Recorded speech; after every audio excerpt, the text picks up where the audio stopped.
Luigi's Mansion 3 is shaping up to be one of my most anticipated games for the rest of the year, which is quite a surprise really, because when I saw it I thought, that's nice, but you know, I'm not buzzing for it. But the more we find out about it, the better it seems to get. Today I want to talk about the Luigi's Mansion multiplayer ScareScraper, which is not just a very good play on words, but also looks to be a really cool game mode.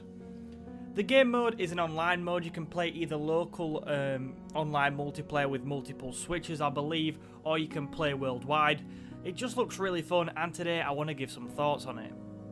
So let's very quickly talk about a few of the features, and then as we go through, and especially at the end, I'll give some thoughts about why I think it just looks so damn good.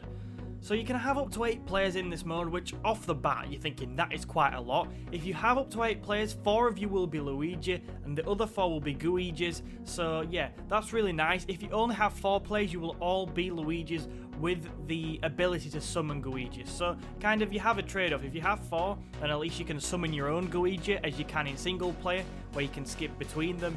Or if you have 8, you can only have you can only one, either a Luigi or a Gooigi. But still, that's pretty nice. So when you're playing through the game, and through this game mode, you and your team have got to try and work together to clear about 10 floors, I believe it was, and when you get to the very top, there is something there waiting for you. We've not seen it yet. I imagine it's quite dramatic, a big scary ghost. Maybe it's the Marshmallow Man from Ghostbusters. No, I don't think he would fit in a hotel. Anyway, that's something else to talk about. But as I said, working together is imperative to be successful. You need to work together to do things like double slam ghosts, which seems to do more damage than kind of if you was to do it yourself. So things like that, at times you're going to need your teammates more than others. So what about the floors themselves? What about the design of the hotel? It's called Luigi's Mansion. I'm not surprised they've not changed it to Luigi's Hotel, because that just doesn't sound as good. But anyway, so what about the different floors? So all of them have kind of different challenges to them. So you're going to have to, on some floors, you're going to have to clear all the ghosts. On others, you're going to have to rescue a number of Toads who are even more scared than Luigi, so they must be terrified. And then others, you've got to collect money. I'm taking all this information from the Treehouse Live I just recently watched about 10 minutes ago, which was an interesting watch. I love watching the Treehouse. So yeah, all of the floors as well, having these different challenges, I just think that's a great way to keep it fresh. Like on, I know this is not really a very good comparison, but like Call of Duty Zombies, you're getting wave and wave of zombies. Eventually it gets boring, but if you've got a number of different ones to go at, then that is gonna keep it fresher for longer. Now, another reason you're probably going to keep enjoying this game mode for longer than you would have previously is that the maps are slightly random. So it sounds like they're going to be randomly generated, which, I mean, how immense is that for this game mode? You just wouldn't think that. You'd think maybe we have, I don't know, 5 set maps, but apparently these maps have some form at least of random generation. So you cannot get familiar with this. It's going to keep you on your toes, especially with the different game modes as well. So that's really nice. Another thing which makes me think it's going to keep you on your toes and keep it fresh and keep it interested is apparently at times it just gets more difficult. So you're going to have to always be at it, which is really nice. And maybe if you've had a little bit of an easy patch and you ease off a bit and you're thinking, oh, I don't need my teammates so much, and then it suddenly gets hard, bang, you're going to be in trouble. So it's going to be important to keep working with your team as well. So how is it different, well, from the examples they gave in the Treehouse, what is different to the kind of similar mode we had in Luigi's Mansion 2, which I've never played, I'll be honest, I've never played it. So apparently this one is different because it includes things such as hallways, balconies and closets, which are all very interesting, but they do add more to the map and make it more diverse. I'm sure there is way more things than that to it, so I can't wait to learn more really.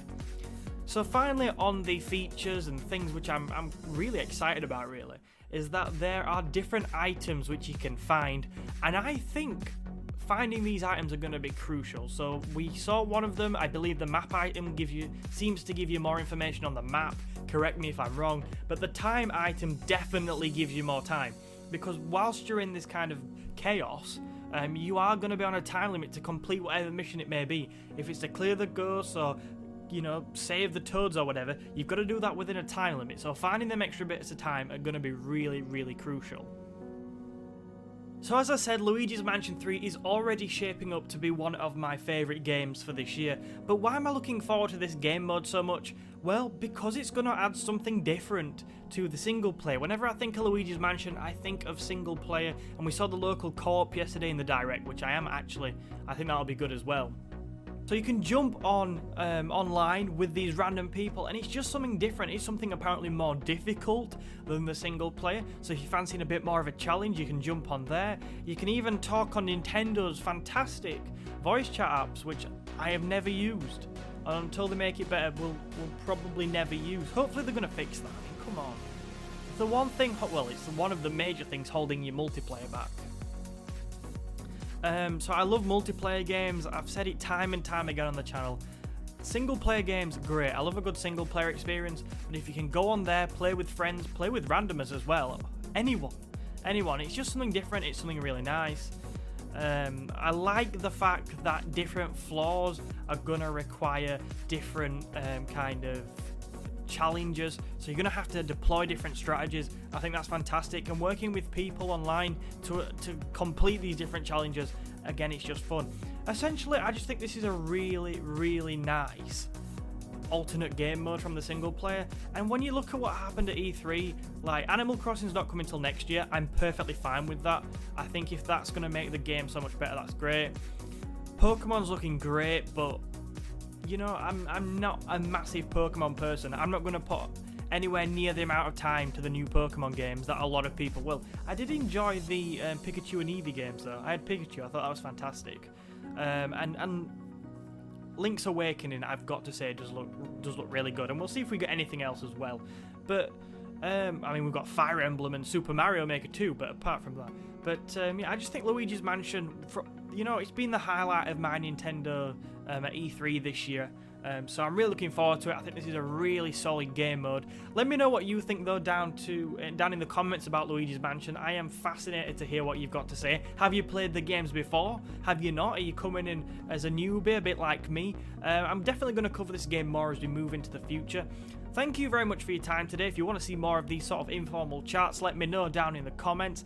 I really want to know what you think. And yeah, hit that like button, subscribe to the channel for more, and I'll see you in another video soon.